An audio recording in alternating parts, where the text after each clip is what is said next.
এই ছেলেটির নাম সানি। মারাত্মক লেভেলের একজন ব্রিলিয়ান্ট আর্টিস্ট হওয়া সত্ত্বেও সে যখন অভাবের সাগরে ডুবে পড়ে তখন সানি সিদ্ধান্ত নেয় এক ভয়ানক ক্রাইম করার। নিজ হাতের ডিজাইনের জাদুতে সে ভারতীয় 500 রুপির নোট হুবহু জাল করে ফেলে আর এরপর একের পর এক নোট ছাপিয়ে সে হয়ে ওঠে দেশটির প্রধান আতঙ্ক। কিভাবে সানি এই জাল টাকার নোট একদম পারফেক্ট ভাবে বানিয়েছিল আর শেষ পর্যন্ত সে কোন লেভেলে চলে যায় এটা জানতে হলে তোমাকে দেখতে হবে এই বছরে অ্যামাজন প্রাইমে রিলিজ হওয়া ওয়েব সিরিজ ফার্জির এক্সপ্লেনেশন। এই ওয়েব সিরিজটি আমার ব্যাপক ভালো লেগেছে বিধায় অন্য চ্যানেলে এক্সপ্লেন থাকা সত্ত্বেও আমি এই চ্যানেল এক্সপ্লেন করার লোক কোনোভাবেই সামলাতে পারলাম না। শেষে এমন সব টুইস্ট আর কাহিনীর ম্যারপ্যাচ রয়েছে যা রীতিমতো তোমাকে শক করে দেবে। তাই প্যাচাল না বাড়িয়ে চলো শুরু করে দিই আমাদের আজকের এক্সপ্লেনেশন। মুভির শুরুতে দেখা যায় কিছু লোক দুজন ব্যক্তিকে চোখ বেঁধে নিয়ে এসেছে জিজ্ঞাসাবাদ করার জন্য। এখানে তারা একটি 500 রুপির নোট দেখিয়ে বল এই জাল টাকা কে বানিয়েছে। এখানেই আমাদের সাথে পরিচয় হয় সানি নামের একজন আর্টিস্টের সাথে। কে এই জাল নোট বানিয়েছে আর কিভাবেই বা বানিয়েছে সেটা জানতে আমরা মুভির ফ্ল্যাশব্যাকে চলে যাই। এখানে দেখা যায় সানি একজন মারাত্মক লেভেলের চিত্রকার। যে কোনো ধরনের পেন্টিং সে মুহূর্তের মধ্যে হুবহু নকল করতে পারে। ভ্যান গো থেকে শুরু করে লিওনার্দো দা ভিঞ্চি সবার পেন্টিং সে নকল করতে একদম ওস্তাদ। কিন্তু এই জামানায় এমন আর্টিস্টের কি আর কদর আছে? তাই সে এসব কপি পেন্টিং খুব কম দামে সেল করে নিজের জীবিকা চালায়। এখানে আমাদের সাথে পরিচয় হয় সানির একমাত্র জিগরি দোস্ত ফিরোজের সাথে। এবার চলো এদের সম্পর্কে একটু বিস্তারিত জেনে নিই। বিস্তারিত ঘটনায় যাওয়ার আগে তোমাদের জন্য একটি সুখবর। 97 লাখের বেশি সাবস্ক্রাইবার নিয়ে বাংলা ভাষার অন্যতম ইনফোগ্রাফিক্যাল কন্টেন্ট ক্রিয়েটর আমাদের সবার পরিচিত মায়াজাল। তারা পবিত্র মাহে রমজানের পরবর্তী সময়টাতে মায়াজালের সাবস্ক্রাইবারদের মধ্য থেকে প্রচন্ড আগ্রহী, পরিশ্রমী এবং ফোকাস কয়েকজন মানুষকে হাতে কলমে শেখাচ্ছে প্রফেশনাল ভিডিও এডিটিং, ইউটিউবিং এবং প্রিমিয়াম ভিডিও এডিটিং এর মাধ্যমে ফ্রিল্যান্সিং ক্যারিয়ার ডেভেলপমেন্ট। এ ব্যাপারে বিস্তারিত জানার জন্য ডেসক্রিপশন বক্সে এবং প্রথম কমেন্টের লিঙ্কে গিয়ে তোমরা ভিজিট করতে পারো। সানি এবং ফিরোজ ছোটবেলা থেকেই বন্ধু। সেই পিচ্চিকাল থেকেই সানি আঁকা আঁকিতে খুব ভালো ছিল, কিন্তু একদিন তার বাবা রেল স্টেশনে সানিকে রেখে পালিয়ে যায়। সেখানেই সানির সাথে পরিচয় হয় ফিরোজের। ফিরোজেরও আপন বলতে কেউই ছিল না, তাই তারা দুজন মিলে স্টেশনের প্ল্যাটফর্মে আঁকা আঁকি আর টুকটাক কাজ করে নিজেদেরকে চালিয়ে নিতে থাকে। সানির আপন বলতে এখন কেবল তার নানাই বেঁচে ছিল, যদিও তার নানার সাথে সানির কখনোই দেখা হয়নি। একদিন খোঁজ পেয়ে তার নানা সানিকে খুঁজতে স্টেশনে চলে আসে। সেখানে তার নানা সানিকে পেয়ে গিয়ে তাকে নিয়ে চলে আসে আর সেই সাথে সানি তার নানাকে অনুরোধ করে ফিরোজকে যেন তার সাথে নেওয়া হয়। নানা রাজি হয়ে গেলে ফিরোজ ও সানি দুজন মিলে নানার সাথে বড় হওয়া শুরু করে। এখানে সানির নানাও কিন্তু ছিল একজন ভালো আর্টিস্ট, সেই সাথে তার ক্রান্তি নামে একটা পত্রিকা ছিল। এখানে এসে সে সানিকে আরো ভালো করে আর্ট শেখাতে থাকে আর ফিরোজকে প্রিন্টিং মেশিনের উপর এক্সপার্ট বানাতে থাকে। দুজনেই এই দুই জায়গায় নিজেদের সেরা দিয়ে ক্রান্তি পত্রিকা চালাতে থাকে। কিন্তু এই ইন্টারনেটের যুগে এখন আর কেউ কাগজের পত্রিকা পড়ে না দেখে দিন দিন ক্রান্তি পত্রিকার বেচাকেনা একদম বন্ধ হয়ে যায় আর পুরো পত্রিকা অফিস পাহাড় সমান ঋণের মধ্যে ডুবে যায়। যাদের কাছ থেকে ধার নেওয়া হয়েছিল সবাই তাদের টাকা 2 মাসের মধ্যে ব্যাক দেওয়ার আলটিমেটাম দিলে সানির নানা পত্রিকা অফিস বিক্রি করে দেওয়ার সিদ্ধান্ত নেয়। কিন্তু সানি আর ফিরোজ বলে যেভাবেই হোক আমরা এই পাওনা টাকা পরিশোধ করে ক্রান্তি পত্রিকাকে আবার জীবিত করব। তারা দুজনেই সেই পাওনাদারের কাছে সময় চায়, কিন্তু তারা আর কোনো সময় দিতে রাজি হয় না। সানি অনেক অনুরোধ করতে থাকে, কিন্তু সব চেষ্টা বৃথা হয়ে যাওয়ার কারণে সানি এবার ভাবতে থাকে কিভাবে এই দেনা শোধ করা যায়। তারা নিজেদের সব কিছু বিক্রি করার জন্য লিস্ট করতে থাকে, কিন্তু সব বিক্রি করলেও তাদের প্রয়োজনের 10 ভাগ টাকাও তারা ম্যানেজ করতে পারে না। এই সব দেখে ফিরোজ এবার আনিস নামের এক ফ্রেন্ডকে বিস্তারিত খুলে বলে। যেহেতু সানি যে কোনো কিছু নকল ডিজাইন মুহূর্তেই করতে পারে, তাই সে এক কপি ব্যবসায়ী যার নাম মানজা তার কাছে নিয়ে আসে। এই মানজা যে কোনো ব্র্যান্ড রিলিজ হওয়ার সাথে সাথেই তার ফার্স্ট কপি বাজারে সেল করা শুরু করে। এখানে মানজাকে সানির কথা বললে সে জানায় কোনো সমস্যা নেই, সানিকে দিয়ে সে কাজ করাবে। কিন্তু ওদিকে সানির মাথায় অন্য খেলা খেলতে থাকে। তার কথা হচ্ছে এইভাবে টাকা জোগাড় করতে করতে কয়েক বছর লেগে যাবে তাদের। তাই সে নিজ হাতে 500 রুপির ডিজাইন স্কেচ করে ফিরোজকে দেখিয়ে বলে এই সব ছাড়, চল আমরা ডিরেক্ট টাকা বানানো শুরু করি। ফিরোজ এই ডিজাইন দেখে বলে ভাই তোর কি মাথা খারাপ হয়ে গেছে? আমরা এই ঝামেলার জন্য ইল্লিগাল কাজে জড়িয়ে যাব, আর পুলিশ একবার যদি আমাদেরকে ধরতে পারে তাহলে আজীবনেও আমরা জেল থেকে বের হতে পারবো না। এছাড়া টাকা বানানো কি এত সোজা যে স্ক্যান করে প্রিন্ট করলে আমার হয়ে গেল? তখন সানি বলে আরে এই নোট তো কোনো রক্তে মাংসের মানুষই বানিয়েছে, তাই না? দেখ আমি আর্ট ও ডিজাইন এক্সপার্ট আর তুই প্রেস মেশিনে। তোর চেয়ে ভালো কাগজ কালি প্রেস মেশিনের কাজ এই অঞ্চলে আর কেউ করতে পারে না। তাই আমরা দুজন মিলে যদি ট্রাই করি নিশ্চিত এই ফেক নোট বানাতে পারবো। আর যা আমরা জানি না তার জন্য তো ইউটিউব রয়েছে। এই সব শুনে ফিরোজও কনভিন্স হয়ে যায় আর তারা শুরু করে জাল টাকা বানানোর মিশন। ইতিমধ্যে সানি পুরো নোটের উপর রিসার্চ করে ফেলেছে। 2006 সালের নভেম্বর মাসে ভারত সরকার 500, 1000 টাকার নোট ডিমনিটাইজ করে এক নতুন 500 ও 2000 টাকার নোট বাজারে ছাড়ে। আগের নোটের চেয়ে এই নতুন ডিজাইনের নোটে তারা হিউজ ডিজাইনের পরিবর্তন করে এবং সিকিউরিটি ফিচার অ্যাড করে। ডিজাইনের মাঝখানে রয়েছে মহাত্মা গান্ধীর পেন্টিং পোর্ট্রেট, ডান দিকে সেম পোর্ট্রেটের ইলেকট্রোটাইপ ওয়াটারমার্ক। এছাড়াও এখানে আছে কালার শিফটিং সিকিউরিটি থ্রেড, আর নিচে আছে কালার চেঞ্জিং কালিতে 500 রুপি লেখা। এর বাইরেও রয়েছে মাইক্রো লেটারের অসংখ্য ডিজাইন। গান্ধীজির কলারে রয়েছে ভারত ইন্ডিয়া লেখা মাইক্রো লেটার, যা হাই রেজলিউশন স্ক্যানার দিয়েও কপি করা সম্ভব না। কোনো ধরনের পূর্ব অভিজ্ঞতা ছাড়া এমন ডিজাইন করা যেন তেন কথা না, কিন্তু তাই বলে অসম্ভব না। এর জন্য কম্পিউটার নয়, প্রয়োজন হাতের ডিজাইন। আর ডিজাইন কপিতে সানি তো ছোটবেলা থেকে এক্সপার্ট, তাই সে বেশ কয়েকদিন ধরে প্রতিটা পার্ট নিজ হাতে আঁকতে থাকে এবং একটি খসড়া ডিজাইন করে ফেলে। ডিজাইন তো হয়ে গেল, এবার পালা প্রিন্টিংয়ে। আর প্রিন্টিংয়ে বস ফিরোজ তো রয়েছে। প্রিন্টিংয়ের জন্য প্রথম একটি দরকার মাস্টার ডাই, সেখান থেকে ডিজাইন কপি করে সেটাকে ফিক্স করা, আর এরপর করতে হয় ফ্র্যাকশন। এবার সেটাকে হাই এন্ড প্রিন্টিং দেওয়ার জন্য দেওয়া হয় ট্রিট, এবং পারফেক্ট রেজাল্ট করার জন্য করতে হবে বেক। এরপর পুরোটা ক্লিন করলেই মিলে যাবে ফাইনাল প্রিন্টিং ডাই। এবার তার উপরে কালার করার পালা, কিন্তু তাদের কাছে রয়েছে পুরাতন আমলের প্রিন্টার, যেটা মাত্র একবারে একটা কালি প্রিন্ট করতে পারে। তাই তারা 4টি কালিকে 4 বার প্রিন্ট করে সেই কাজ সেরে নেয়। প্রিন্টিংয়ের পর শুরু হয় কাটিং। এখানেও পুরাতন আমলের ম্যানুয়াল কাটিংয়ের জন্য তাদেরকে হাত দিয়েই সেই কাজটি সেরে নিতে হয়। এরপর তারা মাত্র 10 টাকা দিয়ে কালার শিফটিং পেপার কিনে নিয়ে আসে, আর সেটাকে সিকিউরিটি স্ট্রিপ হিসেবে চালিয়ে দেয়। এখন প্রয়োজন সিরিয়াল নাম্বার বসানো। একই নম্বর সব নোট হলে তো বিপদ, তাই ফিরোজ প্রতিটা নোটের জন্য আলাদা আলাদা সিরিয়াল নাম্বার বসাতে থাকে। আর এরপরেই তাদের এই ফেক নোট এবার পারফেক্ট আসল নোটের মতন দেখাতে শুরু করে। কিন্তু এভাবে একদম প্লেন নোট দোকানদারের কাছে দিলে সন্দেহ হতে পারে বিধায় সানি সেই নোটটিকে মুচড়ে চায়ের মধ্যে চোবায়, আর পরে সেগুলোকে শুকিয়ে তৈরি করে ফেলে কাঁচা হাতের পাকা নোট। এবার পালা এই ফেক নোট চালানোর টেস্টিং।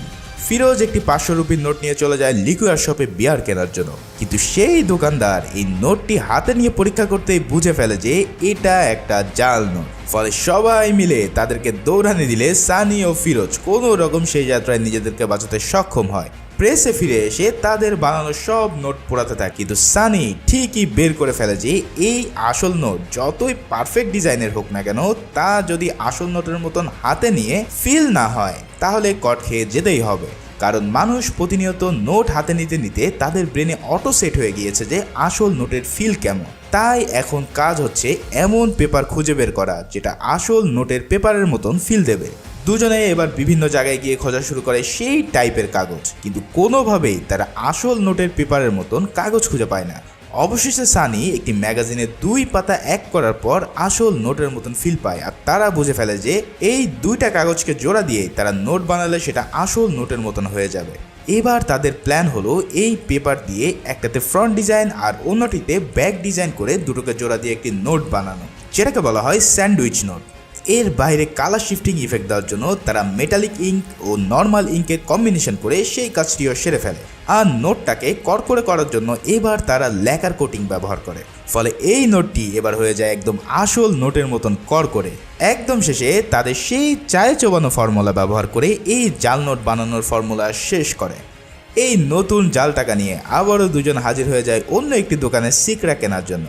ভয়ে ভয়ে সানি নোটটি দোকানদারের কাছে দেয়, আর ফিরোজ পিছন থেকে তার হাত ধরে থাকে যাতে যে কোনো সময় এক টান দিয়ে সে ভেঙে যেতে পারে। কিন্তু এবার তাদের বানানো নোটটি দোকানদারকে ফাঁকি দিয়ে দেয়, আর ফেক নোটের বিনিময়ে তারা পেয়ে যায় 1 বোতল বিয়ার। এই অসামান্য সফলতার পর দুজনেই পুরাই হয়ে পাগলের মতন ড্যান্স করতে থাকে, আর অবশেষে তারা আসল উপায়ে নকল টাকা বানাতে সক্ষম হয়। মুভির সিন এবার শিফট হয় নেপালে। এখানে মাইকেল নামের একজন স্পেশাল পুলিশ ইন্সপেক্টরের সাথে আমাদের পরিচয় হয়, যে কিনা মনসুর দালাল নামের ইন্ডিয়ার সবচেয়ে বড় কাউন্টার ফিটিং মানে জাল টাকার হোতাকে ধরতে এসেছে। মনসুর এখানে একটি গোপন মিটিংয়ের জন্য আসলে মাইকেল তাকে নেপালি পুলিশের সহায়তায় ধরে ফেলে, কিন্তু দেখা যায় তাকে অ্যারেস্ট করে নিয়ে যাওয়ার সময় মনসুরের লোকজন তাদের উপর অ্যাটাক করে বসে এবং মনসুরকে পুলিশের হাত থেকে বাঁচিয়ে নেয়। এখানে মাইকেল 6 বছর ধরে মনসুরকে ধরার চেষ্টা করছিল, কিন্তু প্রতিবারেই সে ব্যর্থ হয়। এদিকে মুভির প্রথম সিনে সানি আর ফিরোজকে যে জেরা করছিল সে ছিল আসলে মনসুর দালাল। সে সানিকে বলে এই নোট কে বানিয়েছে আর তোদের মেন সাপ্লায়ারকে, কারণ পুরো ইন্ডিয়াতে তার ইজারা ছাড়া এই জাল নোটের ব্যবসা করা সম্ভব না। এখন কিভাবে মনসুর তাদেরকে ধরলো আর কেনই বা তারা ধরা পড়লো এইসব ধীরে ধীরে তোমরা জানতে পারবে। এরপর আমরা দেখতে পাই একটি সরকারি অফিসে মেঘা নামের একজন সফটওয়্যার ইঞ্জিনিয়ার ও কাউন্টারফিটিং এর রিসার্চারকে। এখানে মেঘা ধান রাক্ষস নামে একটি ডিভাইসের প্রেজেন্টেশন দিচ্ছিল। এই ধান রাক্ষস মেশিনটি যে কোনো ধরনের জাল নোট শনাক্ত করতে সক্ষম। মেঘা সেখানে উপস্থিত সবাইকে জানায় এটা যে কোনো ডিভাইসে ইনস্টল করে ব্যাংক, শপিং মল বা মোবাইলে অনায়াসে ফেক নোট ধরে ফেলা যাবে। কিন্তু সেখানে উপস্থিত মিনিস্টার এসব কোনো কিছুতে ইন্টারেস্ট দেখায় না। অন্যদিকে মাইকেলও সেম সেমিনারে উপস্থিত হয় মিনিস্টারের সাথে দেখা করার জন্য। আসলে মাইকেলের একটি দক্ষ টিম ছিল এই কাউন্টারফিটিং চক্রকে ধরার জন্য, আর এই কারণে সে মিনিস্টারকে বারবার রিকোয়েস্ট করে একটি টিম দেওয়ার জন্য।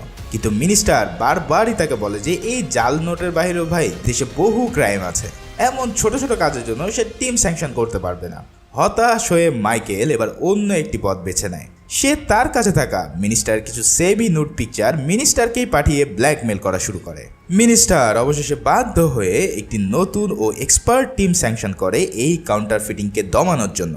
অন্যদিকে দেখা যায় সানি ও ফিরোজ মিলে যে জাল নোট বানিয়েছিল সেটা তার বন্ধু আনিসকে দেখায়। আনিস এই নোট দেখে পুরাই টাচকি খেয়ে যায় আর বলে, আরে কি জিনিস পয়দা করছো বন্ধু, এ তো বোঝাই যাচ্ছে না আসল নাকি নকল। এবার সে একটি পার্টির খোঁজ দেয় যে কিনা এলাকায় ফেক নোটের সাপ্লায়ার। ওখানে সানি আর ফিরোজ উপস্থিত হয় তাদের সাথে ডিল করার জন্য। প্রথমে ডিলার এই নোট দেখে খুব একটা পাত্তা দেয় না, কিন্তু পরে সানি দুটো 500 টাকার নোটের সাথে ওই জাল টাকা মিশিয়ে দিয়ে তাকে জাল নোট খুঁজতে বলে। কিন্তু বেচারা কোনোভাবেই কোনটা জাল নোট তা বের করতে পারে না। সানিতে এমন কনফিডেন্ট দেখে ডিলার প্রতি 500 টাকার নোটের জন্য 150 রুপি রিয়াল মানি অফার করে আর বলে তার 2 কোটি রুপি সাপ্লাই লাগবে নেক্সট 2 সপ্তাহের মধ্যে। এত বড় অর্ডার পেয়ে সানি সাথে সাথে রাজি হয়ে যায় আর ডিল ফাইনাল করে ফেলে। এখানে ডিলার সানির নাম জানতে চাইলে সানি নিজেকে আর্টিস্ট বলে পরিচয় দেয়। ডিল তো হয়ে গেল, কিন্তু এত নোট 2 সপ্তাহের মধ্যে কিভাবে তৈরি করবে তারা? এর জন্য তাদের প্রয়োজন আরও প্রিন্টিং মেশিন ও জনবল। আর কোনো উপায় না পেয়ে সানি ও ফিরোজ তাদের প্রেসের অনেক পুরাতন ও বিশ্বস্ত কর্মচারী ইয়াসির চাচাকে পুরো প্ল্যান বলে। চাচা তো পুরো এসব শুনে রেগে ফেটে পড়ে, কারণ তার নানা যদি জানতে পারে তারা এমন কাজ করছে তাহলে আজীবনের জন্য তাদেরকে ত্যাগ করবে। কিন্তু সানি তার আর্টের কারিশমা দেখালে চাচা নিজেও বুঝতে পারে না যে এই নোট নকল হয় কি করে।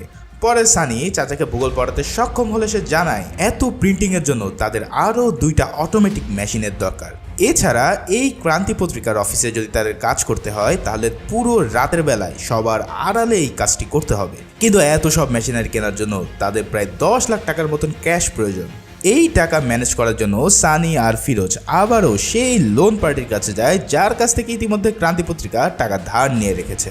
সেখানে সানি তাদের কাছ থেকে হাই ইন্টারেস্টে 10 লাখ টাকা চায় এবং 2 সপ্তাহের মধ্যে ফেরত দেওয়ার কথা বলে সেখান থেকে টাকা ম্যানেজ করতে সক্ষম হয়। এই টাকা পাওয়ার পর শুরু হয় তাদের বড় স্কেলে জাল নোট বানানোর মিশন। বড় বড় প্রিন্টিং মেশিন তো তারা কিনে আনতে পারে, কিন্তু মেন সমস্যা হলো পেপার। আর এই নোট বানানোর জন্য যে পেপার লাগবে সেটা হবে 45 GSM এর। ফিরোজ একটি পেপার কোম্পানিতে কল দেয় এই পেপারটি অর্ডার করার জন্য, কিন্তু তারা জানায় এই পেপারটি রেস্ট্রিক্টেড এবং এটা নিতে হলে নাম, ভোটার আইডি কার্ড আর কোম্পানির ট্রেড লাইসেন্স লাগবে। এখন যেহেতু তাদের কাছে সব কিছু নেই, তাই একটা উপায় তাদের হাতে আছে, আর তা হলো ওই পেপারের কোম্পানিতে ডাকাতি করা। এই ডাকাতি করার জন্য ফিরোজ তার ক্লোজ বন্ধু আনিসের সহায়তা নেয়, আর আনিসও তার গ্যাং নিয়ে পুরো পেপার হাউসের রেড দেয়। এরপর তারা 45 GSM এর পেপার খুঁজতে থাকে আর অবশেষে পেয়েও যায়। কিন্তু সানি বুদ্ধি করে অন্য সব GSM এর কাগজগুলো চুরি করে নেয় যাতে তারা বুঝতে না পারে এই চুরির সাথে জাল নোট ছাপানোর কোনো লোক জড়িত। এবার তারা শুরু করে বিগ স্কেলে টাকা ছাপানো। এখন তাদের হাতে রয়েছে আধুনিক সব মেশিন, তাই দ্রুতই তাদের প্রথম ডেলিভারি 2 কোটি টাকা তারা ছাপাতে সক্ষম হয়, আর সেটা ডেলিভারি দিয়ে পাওনা আসল টাকা নিয়ে নেয়। এদের কাজ দেখে ওই ডিলার এখন থেকে রেগুলার অর্ডার দেওয়া শুরু করে, আর সানিরাও পুরো রাত এক করে হাজার হাজার ফেক নোট তৈরি করতে ব্যস্ত হয়ে পড়ে। তাদের সকল চাহিদা মিটে যাওয়ার পর ওই ফেক নোট দিয়েই তারা সেই পাওনাদারের টাকা পরিশোধ করে দিয়ে ক্রান্তি পত্রিকার অফিসের দলিল তার নানার কাছে ফেরত নিয়ে আসে। এত দ্রুত টাকা পরিশোধ করে দিয়েছে দেখে তার নানা সন্দেহ হতে থাকে, কিন্তু এখানেও সানি তাকে নিউট্রাল করতে সক্ষম হয়। এরপর সিন চলে যায় একটি রেস্টুরেন্টে। সেখানে সানি ও তার গার্লফ্রেন্ড ডিনার করার পর সানি তার জাল নোট দিয়ে বিল পে করে বের হয়ে যায়। ঠিক সেই সময় ওই সফটওয়্যার ইঞ্জিনিয়ার মেঘাও সেই রেস্টুরেন্টে উপস্থিত হয় ডিনার করার জন্য। বিল পে করে যখন সে টাকা ফেরত নেয় তখন সানির দেওয়া সেই জাল নোটটি মেঘার কাছে উপস্থিত হয়।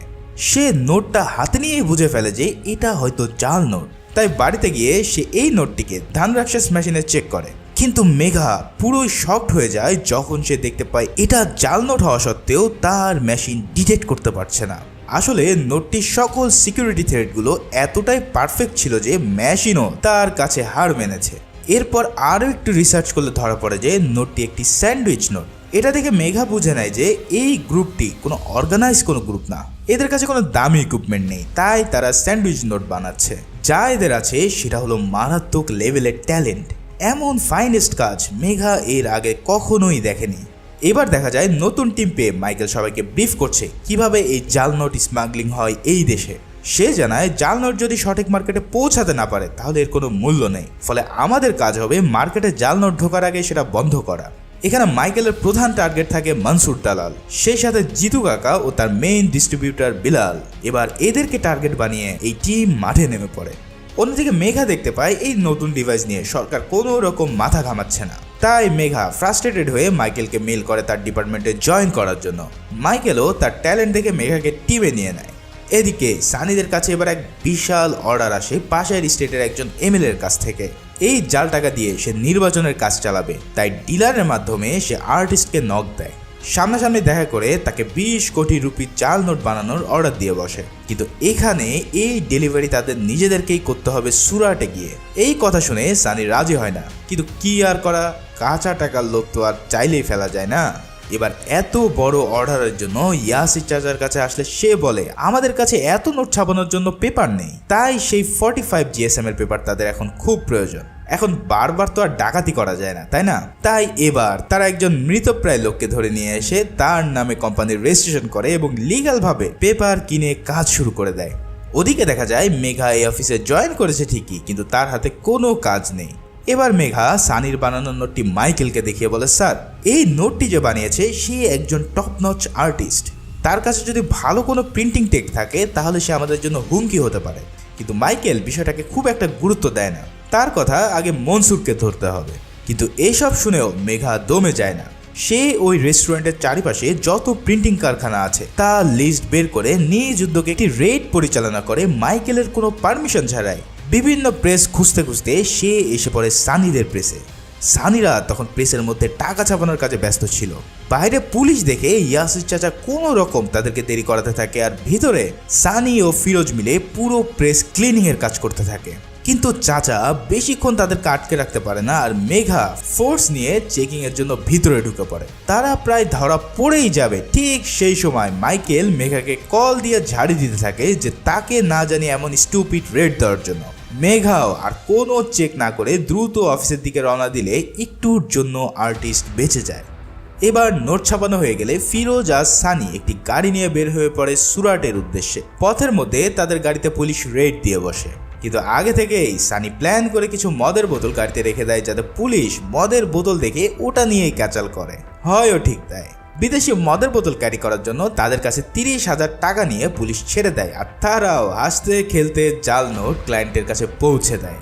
এমন সফলতার পর তারা আনন্দে পার্টি করতে থাকে, কিন্তু এই আনন্দ কিছুক্ষণের মধ্যেই বিলীন হয়ে যায় যখন তারা দেখতে পায় তাদের নানা ইতিমধ্যে এই কুকর্ম জেনে গিয়েছে।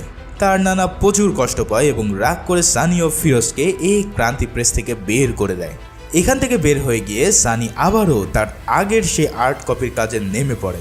সেখানে ইয়াসির চাচা তার সাথে দেখা করতে আসলে সানি জানায় কেন যেন তার মধ্যে এখনো এইসব কুকর্মের জন্য গিল্ট ফিল হচ্ছে না। আসলে টাকার লোভ তাকে এমনভাবেই ধরে বসেছে যে ভালো মন্দের পার্থক্য সানি প্রায় ভুলতে বসেছে। এরপর সানি একদিন নিউজ পায় যে তার নানাকে হুট করে পাওয়া যাচ্ছে না। সানি ও ফিরোজ মিলে থানায় যায় পুলিশকে ইনফর্ম করার জন্য, কিন্তু পুলিশ তাদের তৎক্ষণাৎ সাহায্য না করায় সানি পুলিশের উপর চড়াও হয়ে পড়ে। ফলে সানি ও ফিরোজকে পুলিশ অ্যারেস্ট করে নেয়। এর কিছুক্ষণ পর ইয়াসির চাচা এসে তাদের জামিন করিয়ে নেয় আর জানায় তার নানা আবার ফিরে এসেছে। আসলে ইদানিং তার নানা সব কিছু ভুলে যাওয়ার রোগ হয়েছে, ফলে কিছুদিন আগে তাদের কুকর্মের কথাও সে ভুলে যায়, আর সানিকে দেখে সে অনেক খুশি হয়। এই সুযোগে সানিও পণ করে বসে যে এই সব ধান্দাবাজি ছেড়ে সে আগের কাজে মন দেবে। তাই সানি ও ফিরোজ আবারও তাদের ক্রান্তি পত্রিকায় কাজ করা শুরু করে দেয়। এদিকে মেঘার আবিষ্কার করা ধানরাক্ষস ডিভাইসটি অবশেষে মিনিস্ট্রি অ্যাপ্রুভাল পায় এবং সেটা পুরো দেশের ব্যাংক, ক্যাশ মেশিন, দোকানে ইনস্টল করার নির্দেশ দেয়। এর প্রভাবে দেশের বিভিন্ন অঞ্চল থেকে জাল নোট ধরা পড়া নিউজ আসতে থাকে। একে একে বিভিন্ন সিন্ডিকেটের প্রধানরাও পুলিশের হাতে ধরা পড়া শুরু করে। এমন সাফল্য দেখে সবাই আনন্দিত হয় আর ভাবে যাক, অবশেষে এই কাউন্টারফিটিং চক্রকে তারা থামাতে সক্ষম হলো।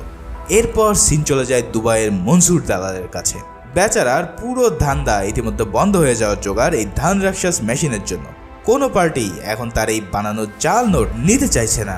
কিন্তু তখনই জিতু কাকা সানির বানানো 500 রুপির নোট তাকে দেখিয়ে বলে, দেখো, আর্টিস্ট নামের একটি ছেলে এই নোটটি বানিয়েছে যেটা এই মেশিনও ডিটেক্ট করতে পারবে না। এটা দেখে মনসুর তো পুরাই টাসকি খেয়ে যায় আর বলে, এই আর্টিস্টকে তো আমার চাই।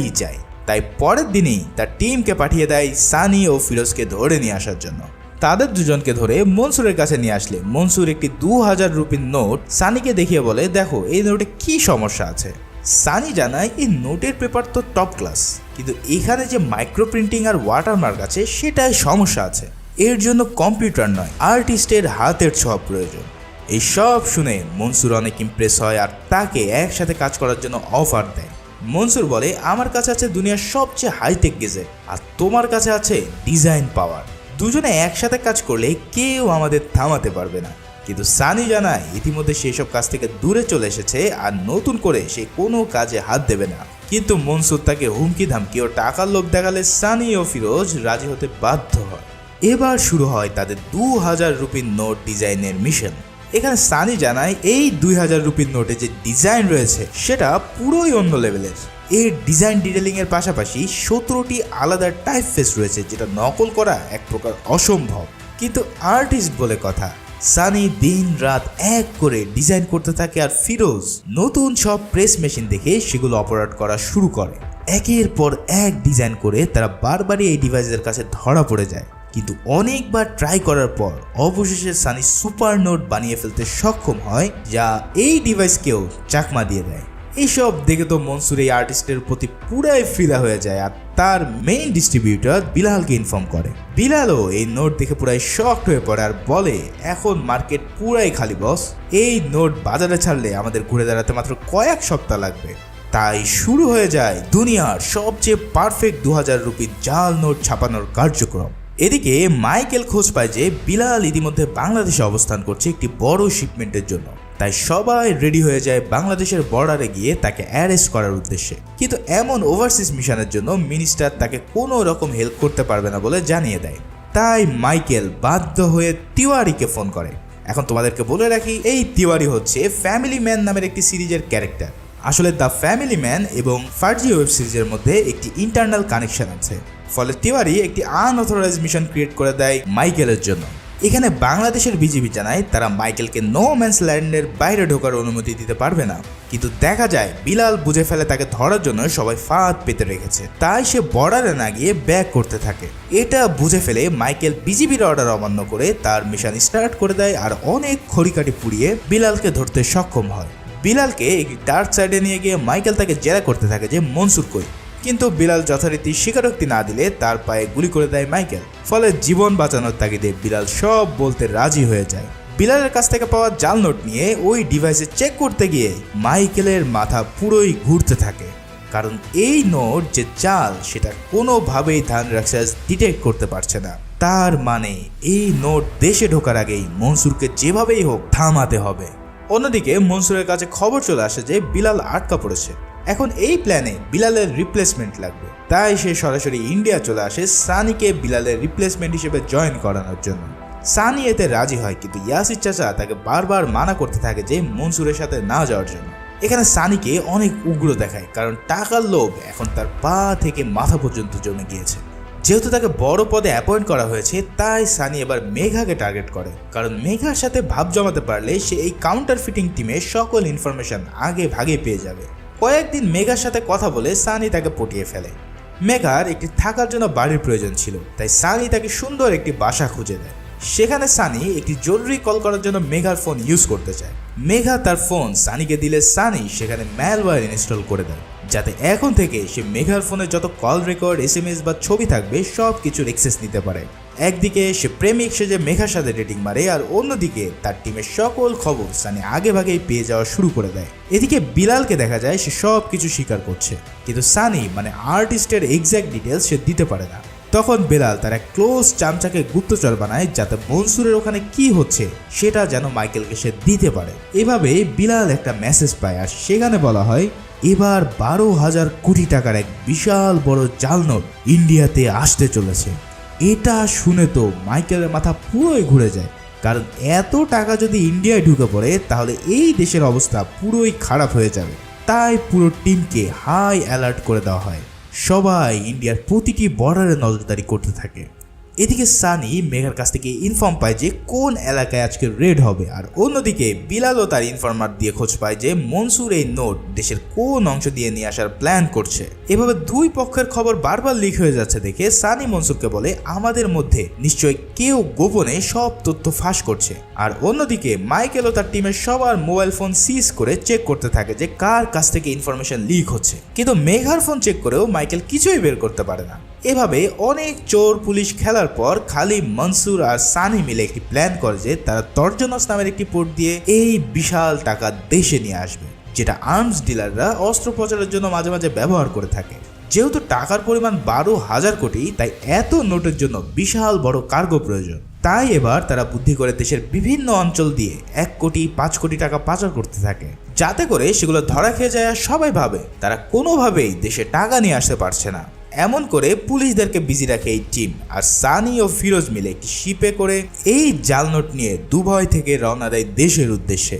কিন্তু পোর্টে নোঙ্গর করার আগেই তারা জেনে যায় যে এখানেও পুলিশ চেকিং করছে, ফলে এদিকে ঢোকার পথও বন্ধ হয়ে আছে। তাই অনেক বুদ্ধি করে তারা একটি প্ল্যান করে ফেলে। প্রথমে তারা এই পুরো টাকার কন্টেনারে একটি জিপিএস সেট করে তা মাঝ সমুদ্রে ফেলে দেয়, আর খালি জাহাজ পাঠিয়ে দেয় মুম্বাইয়ের সি পোর্টের দিকে। পুরো দেশ যখন এই ভৌতিক জাহাজ নিয়ে ব্যস্ত, তখন অন্য একটি টিম পানি থেকে সেই কন্টেনার তুলে আনে, আর অবশেষে পুরো 12,000 কোটি টাকা অক্ষত অবস্থায় মনসুরের গোডাউনে নিয়ে আসতে তারা সক্ষম হয়। এই অভাবনীয় সফলতার পর সানি ও ফিরোজ তাদের ল্যাভিশ জীবনযাপন করতে থাকে। মদ পার্টি এসব করে তাদের দিন ভালোই কাটছিল। এদিকে সানির মনে হয় যে যেহেতু সব কাজ শেষ, তাই সে মেঘার ফোন থেকে ওই ম্যালওয়্যারটি ডিলিট করে দেয়। এখানে মেঘা সানিকে কিছু জাল নোটের কালেকশন দেখায়। সেখানে পৃথিবীর সব ভয়ানক জাল নোট দেখিয়ে মেঘা বলে এরা যতই এক্সপার্ট হোক না কেন একদিন না একদিন ধরা পড়েই যায়, কারণ আর্টিস্ট সবসময় তার নিজের আইডেন্টিটি এই আর্টের মধ্যে লুকিয়ে রাখে, আর এটাই তাদের মেইন উইকনেস। এখানে সানির তৈরি 500 রুপির নোট দেখিয়ে মেঘা বলে যে এটা আমার সবচেয়ে ফেভারিট একটি কাজ। তখন সানি মনে মনে আরও বেশি ইন্সপায়ার্ড হয়ে পড়ে। এবার মাইকেল মিনিস্টারের কাছে গিয়ে পুরো 12,000 টাকার কাহিনী বললে সে পুরোই ভরকে যায়, কিন্তু মিনিস্টার বলে তোমাদের তো মেশিন রয়েছে, সেটা দিয়ে তো ডিটেক্ট করা যাবে তাই না?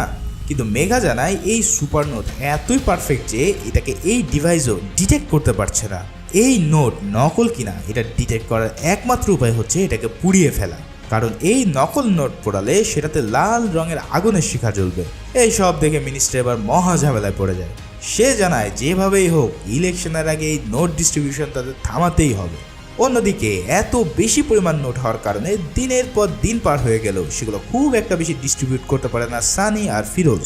এই সব দেখে মনসুর তাদের উপর ঝাড়ি মারা শুরু করে দেয়, কারণ দ্রুত ডিস্ট্রিবিউট না করতে পারলে যে কোনো সময় তারা কট খেয়ে যাবে। সানি ছোট ছোট অনেক জায়গায় ডিস্ট্রিবিউট করতে থাকে, কিন্তু সেটা পুরো টাকা 10 ভাগের 1 ভাগও না।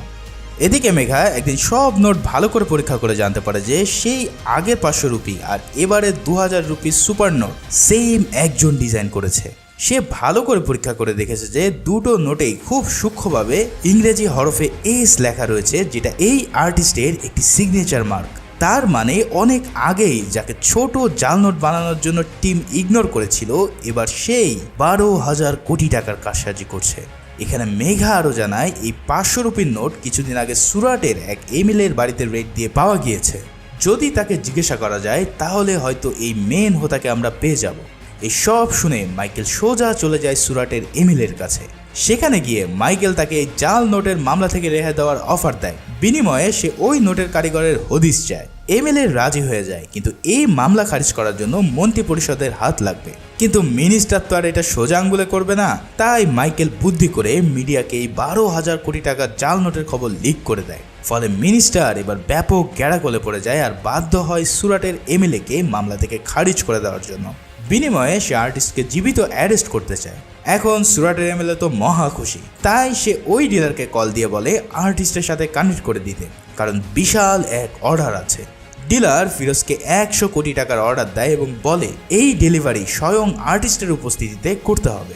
এই সব শুনে সানি সাথে সাথে না করে দেয়, কারণ ইতিমধ্যেই তার কেন জানি সন্দেহ হচ্ছে। কিন্তু ফিরোজ নাছোড়বান্দা, এমনিতে তাদের গোডাউনে এখনো অনেক নোট পড়ে আছে, তাই সে এই ডিল করেই ছাড়বে। বন্ধুত্বের খাতিরে সানিকেও বাধ্য হতে হয় এই ডিল ফাইনাল করার জন্য। ফিরোজ কি আর জানে তাদের কপালে কি ঘটতে যাচ্ছে সামনে। এবার পুরো ইউনিট এক বিশাল জাল সেট করে তাদেরকে ধরার জন্য। তাদের এই টাকা ডেলিভারি করার কথা একটি শপিং মলে। সেখানে মাইকেলের টিম আগে থেকে পুরো প্রস্তুতি সেরে ফেলে। প্ল্যান হয় মেঘা যাবে ডিল করার নকল টাকা নিয়ে আসতে, আর বাকিরা সবাই তাদেরকে ক্যাচ করবে। কিন্তু তারাও তো আর জানে না যে এই মেঘার আশিকি হলো সেই আর্টিস্ট। সানি আর ফিরোজ এক গাড়ি ভর্তি নোট নিয়ে হাজির হয় শপিং মলের বেসমেন্টে। সেখানে দুজন দুদিকে অবস্থান নেয় আর ফোন দিয়ে এমএলএ-কে জানায় তারা এসে পড়েছে। পুরো টিম রেড অ্যালার্ট হয়ে বেসমেন্টের দিকে রওনা দেয়। কিন্তু মেঘা যখন সানির গাড়ির সামনে চলে আসে তখনই সানি বুঝে ফেলে তারা ফাইনাল ট্র্যাপে পড়েছে এবং এবার বাঁচার কোনো উপায় নেই। সাথে সাথে সানি তার ক্যাপ পরে নেয়, ফলে মেঘা দূর থেকে তার ফেস আর দেখতে পায় না। এরপর সানি ফিরোজকে কট খাওয়ার কথা বলে তারা দুজনেই সেখান থেকে পালিয়ে যাওয়া শুরু করে। যথারীতি মাইকেলের টিমও তাদের পিছু নেয়। একসময় সানি ও ফিরোজ ফেসে গেলে তারা ড্রেস চেঞ্জ করে একটি ক্লিনিং সার্ভিসের ম্যান হিসেবে রূপ নেয়। সেখানে মাইকেল তাদেরকে আটক করে তাদের কোম্পানির কার্ড দেখতে চায়। আগে থেকেই সব সেট করা ছিল বলে সানিও তাদেরকে কার্ড দেখায়, কিন্তু তাদেরকে সন্দেহ করে আরও জেরা করতে চাইলে সানি গাড়ি নিয়ে মাইকেলকে ধাক্কা দিয়ে বের হয়ে চলে যায়। এবার তারা দুজন মেইন রোডে চলে আসে ধাওয়া খেতে খেতে। কিছু দূর যাওয়ার পর জ্যামে তাদের গাড়ি আটকা পড়ে। এক পর্যায়ে জ্যাম ছেড়ে দিলে তারা দেখতে পায় চারিদিক থেকে পুলিশ তাদেরকে প্রায় আটক করেই ফেলেছে। ঠিক সেই সময় সানি বুদ্ধি করে ফিরোজকে বলে সব নোটগুলো বাইরে উড়িয়ে দিতে। কচকচে 2000 টাকার নোট ফিরোজ বাতাসে উড়িয়ে দিলে সাধারণ আমজনতা তাদের গাড়ি থামিয়ে এই নোট কোড়াতে শুরু করে। আর এই সুযোগে সানি ও ফিরোজ সেখান থেকে চম্পট দিতে সক্ষম হয়। এমন বড় ধামাকা হওয়ার পর মিনিস্টার পুরাই ফ্রাস্ট্রেটেড হয়ে পড়ে আর মাইকেলকে বলে এই নাটক দ্রুত বন্ধ করতে। মাইকেল এবার পুরো নিউজ মিডিয়াতে মনসুরের ডিটেলস ফাঁস করে দেয়, আর এটা দেখে মনসুর পুরাই পাগলা হয়ে পড়ে। এছাড়াও মাইকেল একজন স্কেচ আর্টিস্টকে ডেকে নিয়ে আসে সানির ছবি বানানোর জন্য, কিন্তু সেটাতেও খুব একটা কাজ হয় না। পরে তার টিম ঝাপসা সিসিটিভি ফুটেজ থেকে আর্টিস্টের ছবি ডিকোড করতে থাকে। অন্যদিকে মনসুর তার গ্যাংকে অর্ডার দেয়, যেহেতু সানি তাদের ব্যাপারে সব জানে তাই তাদেরকে এখনই খতম করে দিতে হবে। এই ইন্টেল পাওয়ার পর মনসুরের টিম সানিকে ফোন দেয় আর বলে মনসুর ভাই তাদেরকে সেফ হাউসে নিয়ে যেতে বলেছে। এই সব শুনে সানি ও ফিরোজ তাদের সাথে দেখা করে আর সেফ হাউসের দিকে রওনা দেয়। কিন্তু সেইখানে যাওয়ার পর দুজনেই জানতে পারে যে তাদের এখানে ডাকা হয়েছে খতম করার জন্য। জিতু কাকারা তাকে খালাস করতেই যাবে, ঠিক সেই সময় আনিস তার মোটরসাইকেল গ্যাং নিয়ে হাজির হয় আর সানি ও ফিরোজকে রেস্কিউ করে নিয়ে আসতে সক্ষম হয়। এইসবে ফ্রাস্ট্রেটেড হয়ে মনসুর এবার সানির ক্রান্তি পত্রিকার অফিসে আগুন লাগিয়ে দেয় আর সেখানেই তার নানাকে জ্যান্ত পুড়িয়ে মারে। ফিরোজ ও সানি এলাকা ছেড়ে নেওয়ার প্রস্তুতি নিচ্ছিল, কিন্তু তখনই এই নিউজ পেয়ে সানি ফিরোজকে রেল স্টেশনে চলে যেতে বলে আর জানায় আমি একটা ছোট্ট কাজ করে সময় মতোই ফিরে আসছি। এই বলে সানি সোজা চলে যায় সেই জাল নোট রাখার গোডাউনে। সেখানে সানি উপস্থিত হয়ে একের পর এক সব মনসুরের চেলাদের মেরে ফেলে আর জিতু কাকাকে দিয়ে নোট রাখার ভল্ট খুলে ফেলে। এবার সানি লাইভ ভিডিওতে কল দেয় মনসুরকে আর বলে সবই ঠিক ছিল, কিন্তু আমার নিরপরাধ নানাকে মারা ঠিক ছিল না। এই বলে সানি সেই নোটগুলোতে পেট্রোল ঢেলে দেয় আর মনসুরের সামনে পুরো নোটের পাহাড়ে আগুন ধরিয়ে দেয়। মনসুর এই দৃশ্য দেখে পাগলের মতন প্রলাপ করতে থাকে। চোখের সামনে তার সাম্রাজ্য চলছে আর অন্যদিকে সানির ফেসও ইতিমধ্যে ডিকোড হয়ে গিয়েছে। সেই সাথে ফিরোজ তার জন্য অপেক্ষা করছে স্টেশনে। কি হতে চলেছে এরপর? মনসুর কি তাকে ছেড়ে দেবে, কিংবা মেঘাই বা তার ফেস দেখার পরে কেমন রিয়্যাক্ট করবে? এই সব মিস্ট্রি ঝুলিয়ে রেখে এই ওয়েব সিরিজের সিজন 1 এখানেই শেষ হয়। এই বছরের শেষের দিকে এই সিরিজের দ্বিতীয় সিজনে মিলবে এই সব প্রশ্নের উত্তর, আর তখন আমিও হাজির হব তার এক্সপ্লেনেশন নিয়ে।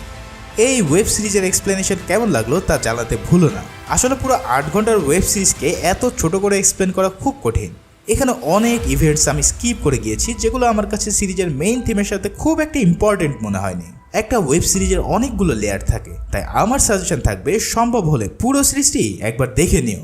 অনেক ভালো একটা সময় কাটবে, এটাতে কোনো সন্দেহ নেই। ভিডিওটি ভালো লাগলে একটি লাইক করতে ভুলো না, আর নতুন হলে সাবস্ক্রাইব করে পাশেই থেকো। সবাই ভালো থাকো, সুস্থ থাকো, ধন্যবাদ।